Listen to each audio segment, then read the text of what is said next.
Hi friends, ఈరోజైతే మనం టమాటా rice ఎలా చేద్దామో చూద్దాం.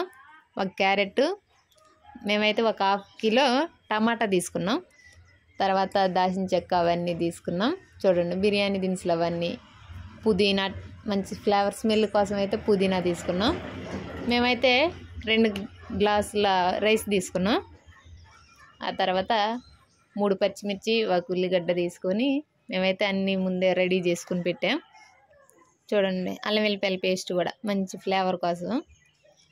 ఈ మనం ఇలా చచ్చి మా పిల్లగాళ్ళు అయితే మామూలుగా ఈ ఎండలకే ఎక్కువ వాటర్ తాగటం వల్ల ఏం చేసినా తినలేకపోతున్నారని, ఈ కర్రీ చేసినా కానీ వాళ్ళకి నచ్చట్లేదని మేమైతే టమాటో రైస్ చేసినాం.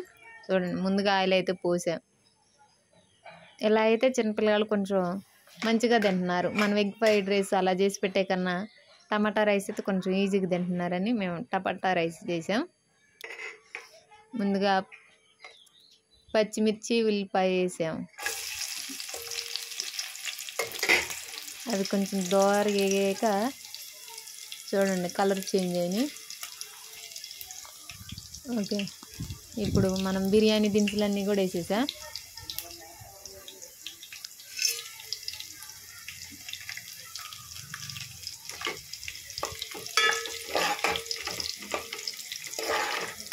అవన్నీ కూడా కొంచెం ఎర్రగా అయిన తర్వాత కొంచెం అల్లం వెల్లుల్లి పేస్టు తాలింపులో వేస్తే ఫ్లేవర్ చాలా బాగుంటుందండి. స్మెల్ కూడా చికెన్ కర్రీ లాగా, మటన్ కర్రీ లాగా చాలా బాగుంటుంది కదండి. మరి మీరు ఎప్పుడైనా టమాటా రైస్లో అల్లం వెల్లుల్లి పేస్టు ఎప్పుడైనా వేసారా? కామెంట్ చేయండి. అల్లం మంచిగా దాంట్లో వేగిన తర్వాత కొంచెం ఇక మనం కట్ చేసుకొని పెట్టుకున్న టమాటాలు అన్నీ కూడా వేసి కట్ చేసి సన్నగా తరుముకోవాలండి బాగా. ఎందుకంటే టమాటో తొందరగా ఉడకాలంటే సన్నగా కట్ చేసుకుంటేనే ఉడుకుతాయి తొందరగా. తాలింపులో వేసిన తర్వాత వెంటనే కొంచెం దాంట్లో సాల్ట్ వేయాలండి. సాల్ట్ వేస్తే ఇంకా తొందరగా ఉడికిపోతాయి టమాటాలు అనేది. తాలింపు వేసిన వెంటనే ఎవరైనా సరే కొంచెం ఉప్పు పైన అట్లా పల్చగా వేస్తే తొందరగా ఉడికిపోతాయి.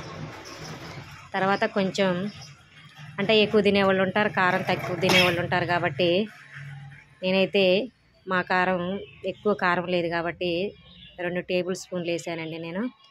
కొంచెం పసుపు, ఇవన్నీ వేసి బాగా కలుపుకోవాలండి. తర్వాత మూత పెట్టి ఒక 5 నిమిషాలు ఆగి తర్వాత చూస్తే చూడండి, కొంచెం ఉడికొచ్చిందండి. కొంచెం ఇప్పుడే ఉడికినట్టుగా ఉన్నాయి టమాటాలు. కొంచెం ఉడికినట్లు ఉన్నాయి కాబట్టి మధ్య మధ్యలో గంటెతో అట్లా చిదుపుకుంటూ ఉంటే ఇంకా తొందరగా ఉడుకుతాయి. కాబట్టి అట్లా చిదిమేసి మళ్ళీ మూత పెట్టి ఇంకోసారి చూస్తే టమాటా చూడండి ఉడికిపోయాయండి. ముక్కలు బాగా మంచిగా మెత్తగా ఉడికిపోయాయి ముక్కలైతే. ఇక మనం ముందుగా కడిగి పెట్టుకున్న బియ్యాన్ని ఒక 10 నిమిషాలు నానబెట్టుకుంటే సరిపోతుందండి రైస్ని అయితే. ఇక రైస్ ఆ టమాటాలో ఉడికిన తర్వాత వేసి మనం ముందుగా కట్ చేసి పెట్టుకున్న క్యారెట్ ముక్కలు, అలాగే పుదీనా, ఇవన్నీ కూడా ఆ టమాటా కర్రీలో వేసి కొంచెం ధనియాల పౌడర్ కూడా వేసి మొత్తం ఒక్కసారి కలుపుకోవాలండి. సాల్ట్ అనేది మనకు టేస్ట్కి సరిపడా వేసుకోవటమేనండి. ఒకవేళ మనకి సరిపోలేదు అనుకుంటే మళ్ళీ మధ్యలో కూడా వేసుకోవచ్చండి. కొంచెం వాటర్ పోసిన తర్వాత కూడా మళ్ళీ సరిపోకపోతే ఇప్పుడు అన్నీ ఇట్లా కలుపుకుంటున్నాం కదండి. తర్వాత ఇంకా సాల్ట్ సరిపోలేదు అనుకుంటే తర్వాత వాటర్ పోసిన తర్వాత మళ్ళీ వేసుకోవచ్చండి. ఉప్పు, కారం, పసుపు మరి ఇవన్నీ వేసిన తర్వాత కూడా ఇంకా సరిపోలేదు అనుకుంటే రైస్ వేసాం కదండి. రైస్ వేసిన తర్వాత క్యారెట్ ముక్కలు, పుదీనా వేసి తర్వాత కొంచెం సాల్ట్ కూడా వేసుకున్నాను నేనైతే 2 కప్పుల బియ్యం తీసుకున్నానండి. 2 కప్పుల బియ్యానికి 3 కప్పుల నీళ్లు పోసానండి.